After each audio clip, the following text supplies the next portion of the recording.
Pas les mots en fait. J'ai pas les mots et si vous êtes un minimum passionné d'histoire, je pense que vous devriez être touché par tout ça. Il y a des mecs, en 2025, qui ont réussi à voler des bijoux, une collection phénoménale au musée du Louvre, dans la France de Macron. Il y a des mecs qui arrivent à pénétrer au putain de musée du Louvre. Je vous dis, cette vidéo-là, je vais être vénère et je vais insulter tout le monde, je crois. Ou un exutoire, je peux pas. Putain, je suis passionné d'histoire. L'histoire de France, le patrimoine français, c'est toute ma vie, bordel de merde. Et vous avez des gens qui chient à la gueule de notre patrimoine et qui font en sorte que des fils de pute arrivent et volent des bijoux, des collections Napoléon et des bijoux de la couronne, enfin des joyaux de la couronne de France.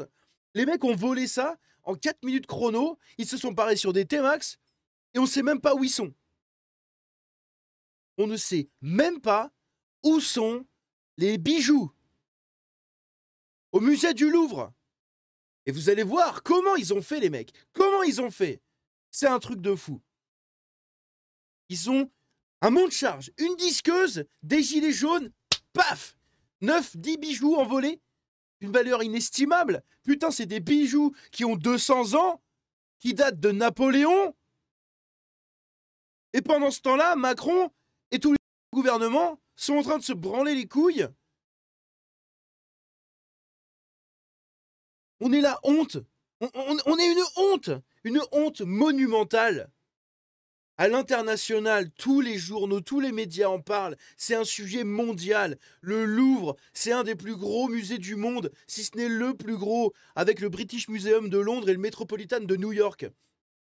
Ça fait partie des plus gros musées du monde, avec les collections les plus importantes et aux valeurs inestimables. Et on n'est même pas foutu, dans notre pays d'enculé, de protéger un musée comme ça. C'est une honte. C'est une honte. On va écouter ce qu'a à nous dire Pierre-Jean Chalençon, qui, pour ceux qui ne le connaissent pas, est quelqu'un passionné d'histoire, collectionneur, un grand collectionneur, qui est spécialiste dans les bijoux de Napoléon, enfin dans les bijoux, qui est spécialiste de l'époque Napoléon en termes de collection, voilà, d'antiquité, etc. Bon bref, c'est pas les antiquités, mais vous avez compris. J'ai appris il y a quelques minutes, quelques instants, le braquage du Louvre de ce matin. C'est totalement impensable, c'est totalement abracadabrantesque. Nous vivons un cauchemar, une apocalypse.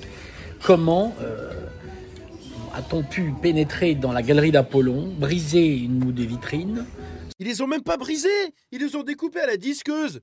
Vous allez voir la sécurité du musée du Louvre.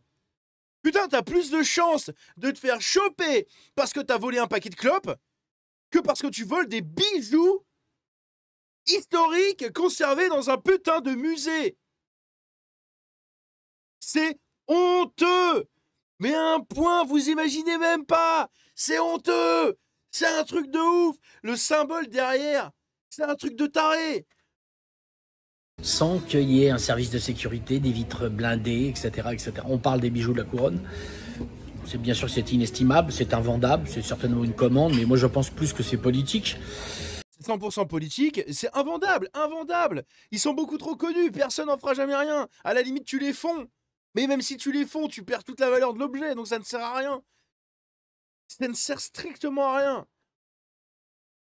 rien. Suivez Borgard, je suis totalement effondré. Quand je vois toute la passion que j'ai mis à collectionner pendant près de 40 ans en Napoléon, quand je vois le peu d'intérêt d'ailleurs que ont eu les plus grosses fortunes françaises à acquérir des objets de l'homme le plus puissant du monde, c'est assez affligeant. Mais que les musées ne puissent pas conserver, ne puissent pas sécuriser, c'est quand même abracadabrantesque. Voilà, je suis totalement effondré, totalement détruit. Je suis désolé, on parle pas d'un vase en terre cuite de la Mésopotamie. C'est inestimable aussi. C'est inestimable aussi. Putain, là, on touche aux joyaux de la couronne de France, à la collection Napoléon. Il n'y a pas plus symbolique. Il y a le régent. Il y a le diamant rose. Allô? Ça date de Louis XIV, la putain de vous. Mais on est où? C'est quoi ce monde? C'est quoi ce monde?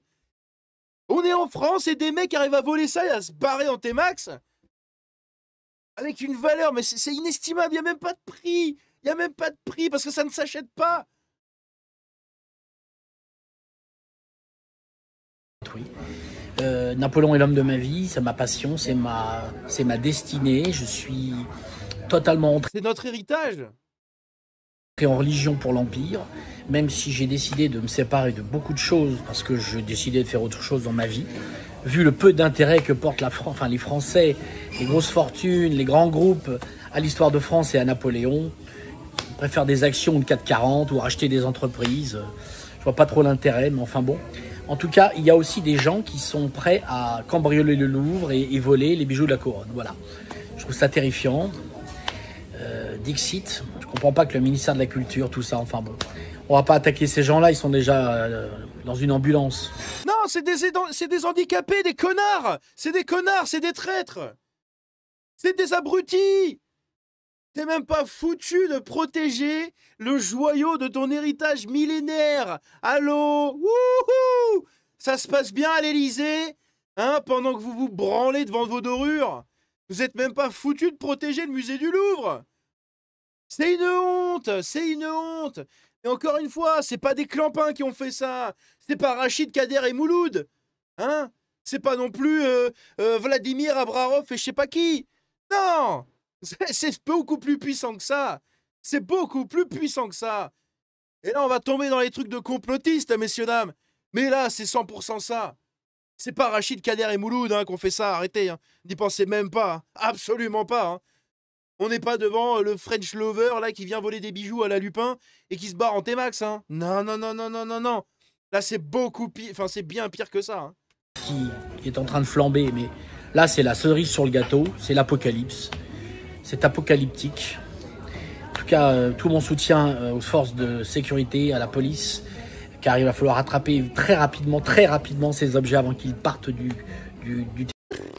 Ils sont déjà disparus. C'était ce matin, à l'heure où j'enregistre, il est 17h. Mais c'est fini. Ils ont déjà traversé une frontière à l'heure actuelle. Ils sont déjà partis, ils sont déjà planqués. C'est fini. Hein, c'est fini. Si on les retrouve à Paris, putain, Seigneur, quel miracle. Je prie, hein, je prie vraiment pour qu'on retrouve ces putains de bijoux. Mais on les retrouvera jamais. On les retrouvera jamais. Ils ont trouvé la couronne d'Eugénie. Hein, la couronne d'Eugénie, ils l'ont trouvée par terre, à côté du musée. Ils l'ont trouvée par terre. Donc les mecs transportaient ça dans des sacs à dos, dans des poches plastiques. Allô? Et on dirait un film. Mais c'est même pas un film. territoire. Toute mon amitié, en tout cas, au ministre de l'Intérieur. Non, qu'ils aillent se faire enculer. T'es même pas foutu de protéger le musée. C'est le fondement même de ton histoire. Il y a tous les bijoux qui ont fait tout ton pays. De la monarchie à la République. Il y a des collections monumentales du monde entier. C'est un musée magnifique. J'ai jamais pu m'y rendre de ma vie, putain de merde. Ça se trouve, je verrai jamais ces bijoux.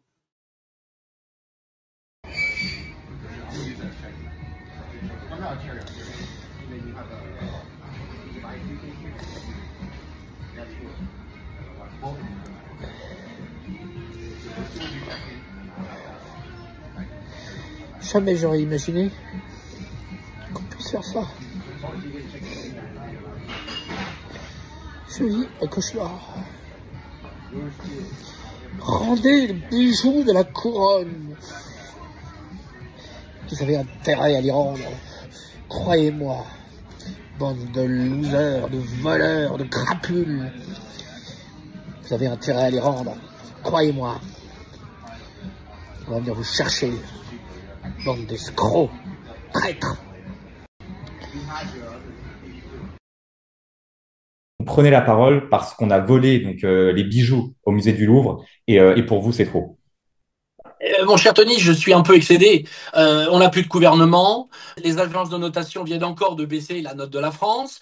Il y a des manifestations de partout. Il y a plus de service, il n'y a plus rien. On se demande ce qui reste de la France. Et là, la cerise sur le gâteau, eh bien, on apprend qu'on a volé des 9 bijoux de la couronne qui proviennent du musée du Louvre. Oui, ça fait quand même beaucoup pour un seul pays. Comment aujourd'hui, en 2025, le plus grand musée du monde, qui attire des dizaines de milliers de visiteurs, des centaines de milliers de visiteurs par semaine, des millions par an, peuvent avoir une sécurité, une protection aussi ridicule? Parce que ce que j'ai cru comprendre, c'est Parce que vous allez voir, hein, il y a Le Monde qui a fait un article. Hein. Il y a Le Monde qui a fait un article dedans. Apparemment, il n'y a pas de il y a pas de caméra de surveillance. Il y a... Allô, mais on est où? que ces quatre bonhommes qui sont rentrés, qui sont montés par une échelle de quasiment Kiloutou, qui ont simplement cassé la fenêtre et qui sont rentrés comme des... Non mais c'est allô, allô quoi. Non mais allô quoi, comme dirait Nabila, n'est-ce pas? Ou Jean-Marie, faut arrêter là, c'est bon. Parce que si j'avais su, il y a eu longtemps que je serais allé au Louvre, je me serais servi, ça m'aurait évité d'avoir des dépenses à la banque. Quand vous voyez l'état de la France actuelle, vous qui êtes un amoureux de la France, hein, on le sait, ça vous fait quoi? Bah, mon cher Tony, moi je suis très triste, je suis même déprimé. Là, je suis parti quelques jours à l'étranger parce que je n'en pouvais plus. La France est en train de mourir. La France c'est Un apocalyptique. trou à merde. On n'ose plus se promener dans les rues. Vous-même, vous faites des reportages dans Paris. On a l'impression, on ne sait pas si on est en Afrique, on n'est pas si on est au Moyen-Orient. Non, non, on est bien à Paris. La ville est devenue dangereuse. Il y a des attaques à main armée partout. Il y a on voit des foulards de partout. Enfin, d'être catholique, ça devient maintenant une honte. Bon, et maintenant, on s'attaque à l'histoire de France, à notre patrimoine. Je vais régulièrement dans les musées, Tony. Je vois les systèmes de sécurité, mais c'est ubuesque. Allez à la Malmaison, vous allez voir. À Fontainebleau, dans les appartements, au musée Napoléon Ier, il n'y a pas de gardien, il n'y a rien. Mais ça pourrait arriver 100 fois. Ils s'en foutent. Madame Rachida Dati préfère décorer Tom Cruise ou les gens de la scientologie ou d'aller dans des défilés de mode que de faire un vrai job. Le ministre de la Culture, c'est un vrai métier. Le problème, ça fait au moins 10-15 ans qu'on fout des gens qui n'ont rien à foutre, qui n'ont rien à care de la culture. Hein. Donc, effectivement, s'il y avait un nouveau gouvernement, je serais très volontiers ministre de la Culture, je porte candidature. Ah putain, moi je vote pour lui direct. Hein. C'est un des rares qui est vraiment passionné à ce point de l'histoire de France. Hein, donc go. Hein. Parce que quand je vois ce qui se passe, c'est facile de dire oh mon Dieu, mais c'est des objets inestimables. Mais vous êtes là pourquoi? Vous n'êtes pas là pour décorer Tom Cruise ou pour faire des inaugurations. C'est un vrai métier. Le Louvre aurait dû être renforcé de par. Mais ça devrait être une forteresse le truc. Il devrait être autant protégé que l'Elysée si ce n'est plus. Si ce n'est plus. C'est vraiment, mais. Vous allez voir encore une fois comment ils ont fait les mecs pour pénétrer. La sécurité depuis au moins 10 ou 15 ans, ainsi que Fontainebleau, Malmaison, Versailles. Tout le temps, il y a des histoires comme ça, parce qu'il y a plein de choses qu'on ne te dit pas. Mais moi, je suis un peu au courant, parce que j'ai quand même des amis conservateurs. C'est dingue ce qui se passe dans ce pays, c'est dingue. Oui, ben c'est bien, c'est voulu, ils en ont rien à foutre de la culture. Vous allez voir comment ils ont fait pour pénétrer les mecs. Les mecs sont arrivés. En fait, il y avait une nacelle qui a été laissée sur le bord du musée du Louvre. Voilà, ça c'est le derrière du musée du Louvre. Vous avez les quais de Seine là qui sont juste à côté. Vous avez une nacelle parce qu'il y a eu des travaux qui ont été faits. Il y a une nacelle qui a été laissée là. Évidemment, arrêtez tout de suite. Hein, sortez de vos trucs de facilité. Ça n'a pas été laissé là par hasard. Hein, ne soyez pas débiles. Ça n'a pas été laissé là par hasard. D'accord? Ça, c'est un autre plan. Voilà, un autre plan. T'arrives sur la route et tu vois qu'il y a une nacelle qui donne directement à un balcon du musée du Louvre. Allô? Il y a personne qui vient contrôler ça? Il y a personne? Il n'y a pas de gardes qui font le tour du musée pour voir s'il n'y a pas des trucs bizarres? Il n'y a pas des caméras de surveillance? Il n'y a rien? On a appris également via Pierre Sautarel que, ici c'est marqué, la présidente du musée du Louvre, la présidente qui s'est pourtant plainte publiquement du manque de lieux de restauration pour le public du musée, c'est vrai, il y a très peu à manger et très peu d'endroits de restauration apparemment, il a aménagé une salle à manger pour elle et son état-major. Au menu, une jolie salle voûtée et des cuisines neuves, pas très grandes, mais équipées d'un matériel pro de qualité montant 500 000 balles! 500 000 euros! Allô? 500 000 euros! 500 000 euros, tu veux pas les mettre dans des caméras de surveillance? Pour Gandine? Sans déconner? Dans la France de Macron et de Lecornu, on peut faire tranquillement un braquage en scooter au musée du Louvre, comme en cambriant un bar tabac ou une bijouterie. Et encore, pour un bar tabac, tu prends plus cher. Nous payons toujours plus d'impôts pour un État aussi nul en matière sécuritaire. Donc ça, bon, ça c'est une image, hein, comme ça, mais ça ne fait pas partie des bijoux qui étaient exposés là-bas. Les médias du monde entier parlent du braquage du Louvre. En France, nous, on en parle comme si c'était le braquage d'une bijouterie place Vendôme. Tellement ça, c'est ouf. Ça devrait être un sujet national, là, on devrait en voir partout, à l'aide, au secours, le musée du Louvre, là, là. Non, ils sont là, gouvernement. Voilà, ça, c'est le gouvernement français, quand le musée du Louvre se fait cambrioler, putain de vous. Au moins, le musée du Louvre est en sécurité vis-à-vis du patriarcat. Parce que oui, ils ont mis une gonzesse à la tête du musée du Louvre. Et là, j'en ai rien à foutre, elle est féministe, j'en ai rien à branler. D'accord? Vous êtes des incapables. Mettez des vraies nanas qui ont quelque chose à foutre du patrimoine. Il y a des femmes qui sont amoureuses du patrimoine. D'accord? Il y a des femmes qui aiment l'histoire de la France. Il y a des femmes historiennes géniales. Bon, j'en connais pas beaucoup. Mais il y en a, elles sont géniales. Pourquoi vous mettez une nana qui en a rien à branler et qui met 500 balles pour faire à manger dans son bureau? Quand tu rentres au musée du Louvre via une nacelle qui donne sur un balcon paumé, allô? D'une des salles d'exposition, la Galerie Apollon, qui est l'une des salles les plus importantes du musée du Louvre. Jamais une femme n'avait occupé ce poste éminemment stratégique. Depuis le 17 septembre, Dominique Buffin, 45 ans, responsable de la sécurité du musée des abords. Les Jeux Olympiques lui ont offert une formation accélérée. Elle, qu'est-ce qu'elle a à dire de tout ça? Hein? C'est inadmissible. C'est une honte. Voilà, la France de Macron, c'est Notre-Dame qui brûle. On ne saura jamais vraiment pourquoi il y a eu un feu. Et ensuite, c'est le Louvre qui se fait braquer. Ah! Regardez ça, la nacelle qui donne directement sur le balcon. Le musée du Louvre cambriolé. Les types se sont tout simplement servis d'une nacelle se trouvant sur place. On se croirait dans un film de Belmondo, mais c'est pas un film. C'est la réalité. Pendant ce temps, les journalistes du monde entier affluent. Encore une fois, la France va prêter un sourire en coin. Notre pays n'est décidément plus qu'un mauvais sketch. Macron, il y a quelques temps, il avait fait des déclarations, je vais vous montrer juste en haut, des déclarations justement autour du Louvre, en début d'année, autour de la sécurité du Louvre. Tiens, la sécurité, pauvre tâche. Une photo prise à l'instant par l'autre Tanguy, là, du RN. Regardez ça. Ça, c'est la fenêtre. Donc les mecs ont grimpé sur le balcon sur le côté, ils sont arrivés là, un coup de disqueuse dans la fenêtre, zzz, tac, ils sont rentrés. Allô, la fenêtre du musée du Louvre, d'une des galeries qui abrite des objets d'une collection inestimable, c'est dans un châssis en bois. C'est du simple vitrage ou du double vitrage à la limite. Mais putain, il n'y a pas de barreaux, il n'y a pas de verre renforcé, il n'y a rien. T'as juste un vieux store blanc. On vit dans un pays de Mongoliens. Et Macron, pendant ce temps-là, qui nous dit ça. Cette nouvelle renaissance du Louvre permettra également d'améliorer les infrastructures du palais.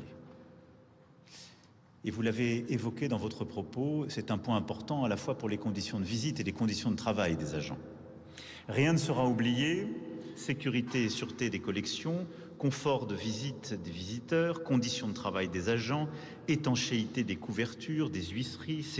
Confort et sécurité, etc. et sûreté des collections, ma bite! Ma grosse bite, Macron! Ah, la bite à Jean-Michel! Putain, c'est incroyable! Le musée du Louvre en partie, blablabla, ont été dérobés, le braquage a eu lieu ce matin. Vous vous demandez peut-être là maintenant, bon, qu'est-ce qu'ils ont volé les mecs? Eh bien, qu'est-ce qu'ils ont volé? On ne sait pas. On ne sait pas. En revanche, je vais vous montrer les collections qu'il y a dans cette pièce du musée du Louvre. Et je pense que vous allez halluciner. Hein? On commence ici par cet élément dans la collection de la Galerie Apollon. C'est le diamant, le Régent. Voilà, c'est l'un des plus gros, si ce n'est le plus gros diamant du monde, travaillé comme ça. Il fait 140, je sais plus combien de carats, bref, c'est un truc de fou. C'est un diamant qui a été acheté en 1717, voilà, par Philippe d'Orléans. Eh oui, lui-même, hein, Philippe d'Orléans, le régent du roi de France. Enfin, du royaume de France. À côté de ça, vous avez le diamant rose. Dit Hortensia, je savais pas son nom, mais je savais qu'il y avait le diamant rose. Ça, c'est pareil, c'est un diamant qui date de Louis XIV. À côté, vous avez l'Augustin Duflot. Merde. Hop là. C'est... ah oui, putain, je vais vous le mettre comme ça parce que ça va être chiant sinon. Bref, c'est la couronne de Louis XV. Juste là. Voilà, il y a ça qui est exposé dedans, la couronne de Louis XV. Vous avez à côté la couronne de haute tête de l'impératrice Eugénie. Ça, c'est ce qu'ils ont retrouvé par terre, dehors, hein, en dehors du musée du Louvre. Ils ont trouvé ça par terre, abîmé, apparemment. Apparemment, c'est pas trop endommagé, mais c'est quand même endommagé. C'est lunaire. C'est lunaire, vraiment. Hein. Ici, vous avez le diadème de la duchesse d'Angoulême, juste là. Là, vous avez la parure de la reine Marie-Amélie, hein. Donc de l'argent, je crois, et du lapis lazuli. Non, pas du lapis lazuli, ça c'est un autre truc après. C'est des saphirs, etc. Là, le diadème, du coup, en émeraude et tout. Hein. À côté de ça... Ah merde. Ça l'affiche pas. À côté de ça, vous avez encore une parure ici avec de l'émeraude. Juste là, vous avez un grand nœud de corsage de l'impératrice Eugénie. Un bourré de diamants pour le corset de l'impératrice Eugénie. Là, vous avez hop, un insigne de l'ordre de l'éléphant du Danemark. Alors ça, je connais absolument pas cette pièce, mais voilà. Hein. On voit ici avec le logo, avec la couronne et tout. Avec l'emblème. C'est incroyable. Ici, on a une aiguillère en agate. Putain, je peux vous dire que des trucs en agate, vous en avez pas beaucoup. Hein. Et pourtant, vous en avez un qui est super bien conservé. Il y a une coupe couverte en jade. Du jade. Ici, vous avez une nef en lapis lazuli. Voilà. Et à côté, vous avez un vase en cristal de roche, messieurs, dames. Ici. Et donc, ils ont retrouvé la couronne de Eugénie, juste là. Voilà, ils ont trouvé celle-là. Et tout le reste, apparemment, le diamant ne fait pas partie des objets volés. Hein. J'ai envie de vous dire heureusement. Hein. Donc les 2 diamants, apparemment, ils sont saufs. La couronne d'Eugénie, ils l'ont retrouvée dehors. Mais à côté, le reste, bah... on sait pas. Voilà, dans notre beau pays d'handicapés. Et à côté de ça, il y avait ça aussi qui était exposé au musée du Louvre dans la galerie d'Apollon. C'est une parure de Marie-Louise en micro-mosaïque. Ah, c'est de la micro-mosaïque. Hein, donc c'est de l'or. Je crois que ça doit être de l'or, ça doit être marqué en dessous. En or et mosaïque, d'un peigne, un collier, blablabla. Voilà, donc c'est en full or. Donc ça, c'est exposé dans la galerie d'Apollon. Et vous avez aussi ça, des pendants d'oreilles de l'impératrice Joséphine. Hein. Elle-même. Voilà, pour ceux qui ne connaissent pas, faites vos recherches. C'est inestimable. C'est inestimable. Rien que ça, c'est inestimable. Et on se fait voler ça en France à cause de l'autre pot de zob, là. Putain. J'en ai plein le cul de ce pays, hein, je vous jure, j'en ai vraiment plein le cul. Quand je vois des trucs comme ça, on se fait cracher dessus à longueur de temps. Si t'aimes la France, t'es un connard, t'es un machin, un facho et tout, on te crache dessus à longueur de journée, et maintenant on te crache sur ton patrimoine, sur ton héritage. Putain, on a tous des membres de notre famille qui ont donné leur sang pour défendre le pays, pour pas que ce genre de choses-là arrive. Vous avez des gens qui se sont sacrifiés pour sauver toutes les collections du musée du Louvre, etc. pendant les guerres, qui ont rebâti le musée du Louvre quand il y a eu un incendie à l'époque. Il y a eu plein de choses de faites. Et maintenant, t'as des mecs qui grimpent parce qu'il y a une nacelle qui est garée ici.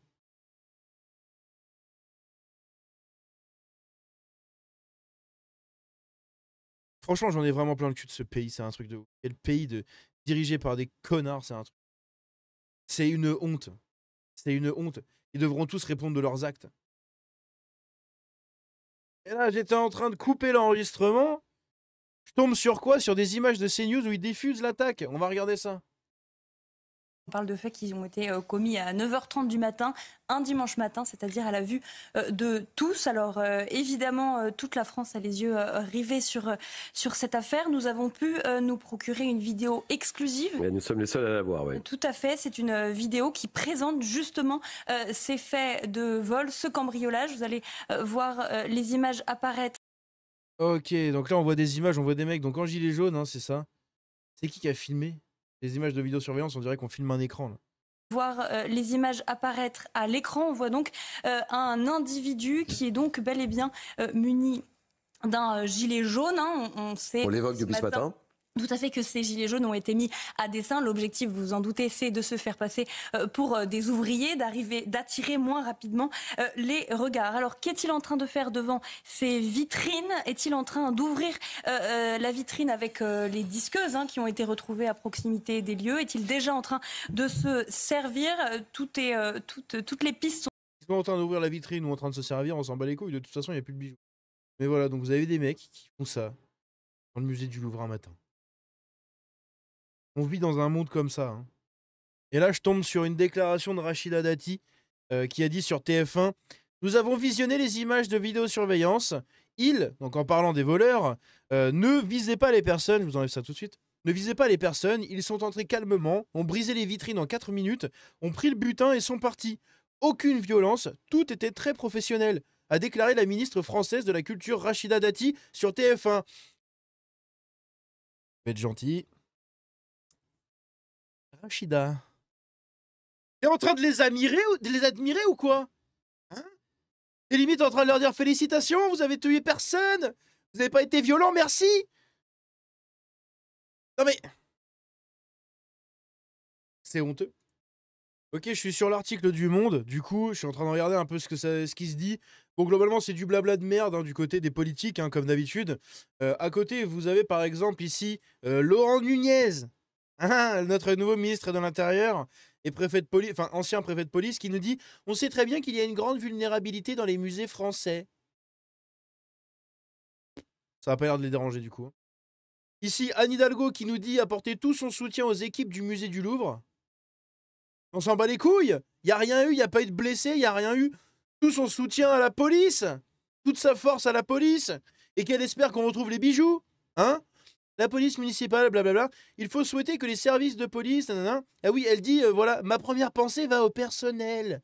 On s'en bat les couilles du personnel. Et le personnel s'en bat les couilles d'eux. Ils veulent qu'on retrouve les bijoux qui ont été volés. Non. Oh, le pays de demeurer, putain. Ce braquage, c'est pas un braquage, un cambriolage qui a permis aux voleurs blablabla de dérober, d'accord? Donc ça oui, c'est Jordan Bardella qui dit que c'est une insupportable humiliation pour notre pays. Bon, l'intrusion extrêmement organisée démontre des failles de sûreté d'une gravité sans précédent, blablabla. On a quoi d'autre? Il est grand temps que le président de la République et la ministre de la Culture prennent en considération les alertes lancées par les personnels et leurs représentants. Voilà. Plusieurs musées français ont été récemment visés par des cambriolages ou des vols. Voilà, on est dans un pays d'handicapés. C'est incroyable. En septembre, des spécimens d'or natifs ont été volés lors d'une effraction au Muséum d'histoire nationale naturelle de Paris. Ah ouais. Pour la recherche et le patrimoine, ce vol concerne plusieurs spécimens, c'est-à-dire l'or sous sa forme naturelle, avait expliqué le musée, qui a évalué la valeur du préjudice à environ 600 000 €. On se fait braquer un musée en septembre, on se fait braquer le Louvre, il y a plein d'autres musées en France qui subissent des cambriolages. Bon bah ça va, c'est bon, c'est pas que le Louvre, tout va bien. Durant ce même mois de septembre, un musée de Limoges, dans le centre de la France, faisant référence dans le domaine de la porcelaine, a subi un cambriolage dont le préjudice est estimé à 6,5 millions d'euros. Mais comment c'est possible? Merde. Quel pays d'handicapés, incapables de sécuriser des objets comme ça inestimables. J'ai honte. J'ai honte. J'ai honte.